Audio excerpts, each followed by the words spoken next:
Hello everyone, my name is Zach. So I recently uploaded a video on my channel where I went to Brazos Bend State Park to film and photograph wildlife. And the main lens I took was the Sony 100-400 lens. And in this video, I'm going to be sharing my honest thoughts and opinions on this lens with how it works with wildlife photography to hopefully help you guys figure out if this lens is the right choice for you. Now this video is not sponsored by Sony. I went out and rented this lens with my own money, so I'm able to give you 100% my honest opinions about this lens. Unfortunately, I no longer have this lens with me as I rented it only for a couple days for the shoot and then I had to send it back from the camera retailer that I rented it from. So the footage you're going to see is actually me in the field on the site filming and photographing wildlife from the Brazos Bend video that I filmed. I want to start off this video by saying if you have never used this lens or have never used a 200-600 lens or a 400mm lens or even a 70-200mm lens, I definitely recommend renting one first for a couple days just to try it out and see how it fits with your needs in wildlife photography or perhaps other types of photography you plan on using this lens for, just so you can see which one could potentially work better for you. That's what I did, which is why I rented it first. And it definitely gave me better awareness of whether this lens would work better for me in the field compared to the 70-200, for example. Okay, so let's talk about the size of this lens. So this lens weighs about 3.1 pounds. An interesting fact, the 70-200 GM from Sony actually weighs more than the 100-400. So knowing the weight of this lens, is it heavy? I mean, sort of. For the zoom range you're getting with this lens, it's actually pretty light compared to the other options Sony and Sigma offer. You're basically getting the weight and compactness of a 70-200 lens in this 100-400 lens, which means you can put it in most backpacks and carriers that most photographers have anyways, just to carry, lenses and camera gear and batteries and SD cards and whatnot. And I think that's a huge selling point of this lens. Most other wildlife lenses that you could use, like the 200-600 or even the 300-400mm prime, those lenses are huge and let alone very expensive. Like I think the 400mm lens, for example, is $12,000. Don't worry, we're gonna get to price about this lens later in this video, but hold that thought. Now let's talk about the zoom range you get with this lens.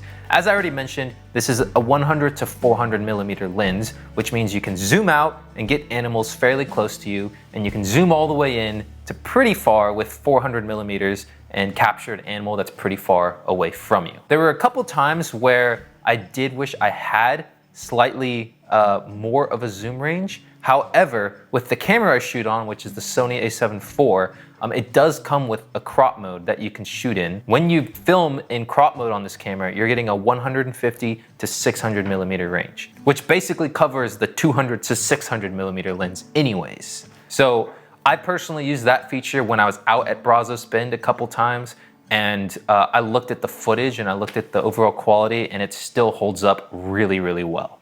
The other thing to keep in mind when using this lens is the minimum focus distance range is about 3 feet. So if an animal is closer to you than 3 feet, you won't be able to focus on it. This lens is solely for shooting anything beyond 3 feet, which for wildlife, usually it's far out there, so it wasn't really an issue when I was using it at all. And if I wanted something a bit closer, I had my 24-70 on me, and I just used that. So let's talk about the quality of this lens.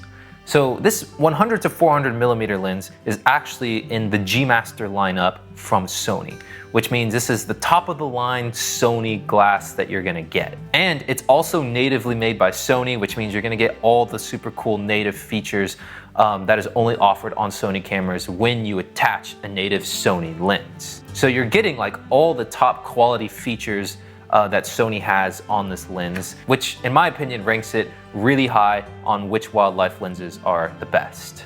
The photos that I got from it were tack sharp, super in focus, it was very easy to nail focus as well, and the video shots I got with it were amazing too. There was only like 2 times out in the field where I found that this lens struggled to focus on a specific subject.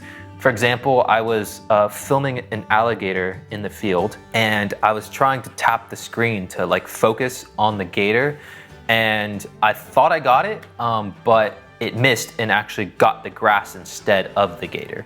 Now luckily I got a second shot of this exact same shot, and the second time the gator was in focus. So the second shot that it struggled with was with ducks in the lake, and there was like grass in the foreground as well. I might have accidentally tapped the grass, or just the lens struggled to capture the focus on the ducks. I'm not sure what happened, but it did end up making me not get the sharpest footage in the world, but it's still usable.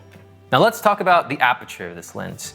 So this lens does not have a 2.8 aperture, which is probably the biggest thing against it. So if you absolutely need that lower aperture, I don't recommend going with this lens. I would recommend either the 70-200 lens, or you'd probably be looking at like a big prime lens, like a 300mm lens or a 400mm lens. Now with that being said, can you shoot in low light situations with this lens?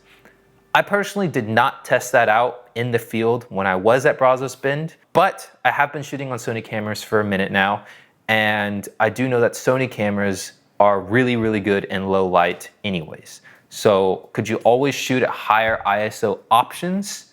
Yes. If you're using a Sony a7S III or an FX3, you're gonna get really good high ISO quality from the camera using this lens. You'll be able to like really crank up your ISO and get great shots regardless.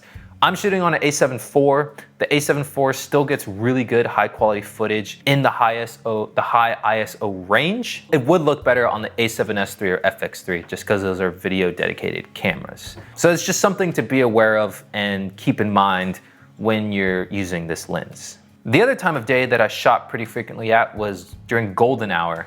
And during that time, I did not find myself missing the 2.8 aperture at all. I was able to have enough daylight, and I honestly just cranked the ISO on my Sony a7 IV. So if I needed to go to like ISO 3200, that's native ISO base range for the a7 IV in S-Log3. I found that that was enough for me. I never had to go above that.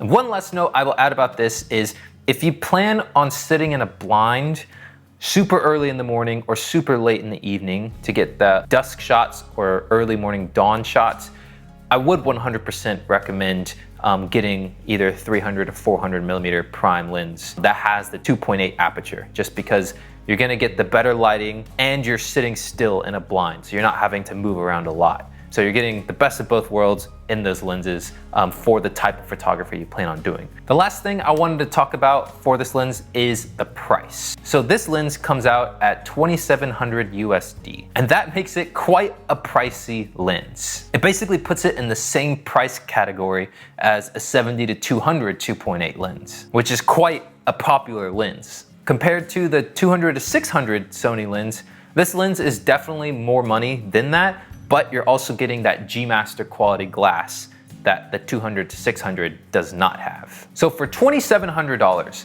would I personally buy this lens at that price? I think it depends. So if you absolutely know this is going to be your go-to lens for wildlife photography and you want a brand new version of this lens, then yes, buy it new. However, I will say that this lens is quite old considering it came out in 2017, and it does not have a Mark II version as of today.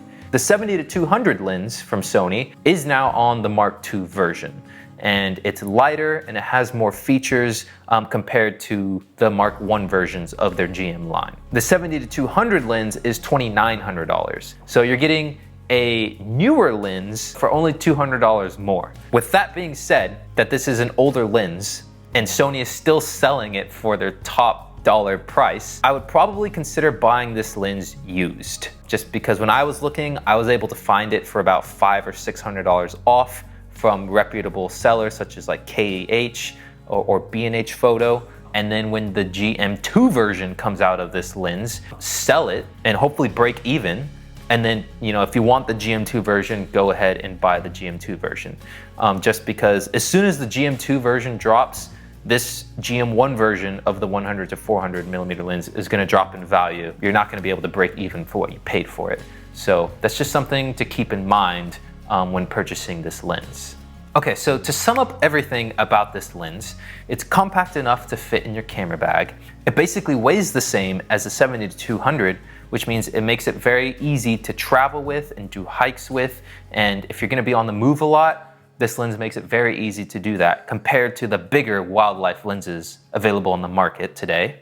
You get the G Master quality out of this lens. So really good autofocus, really great image quality. The build durability is great, it's weather sealed. And lastly, if you're on the market for purchasing this lens, maybe consider buying it used, just because it is an older version GM1 lens. Sony has not released a GM2 yet, and as soon as the GM2 drops, this lens will go down in value. So if you buy used, you could sell it, hopefully break even, and buy a GM2 version when it comes out. Or just go with the GM2 70 to 200, just because that lens is only $200 more.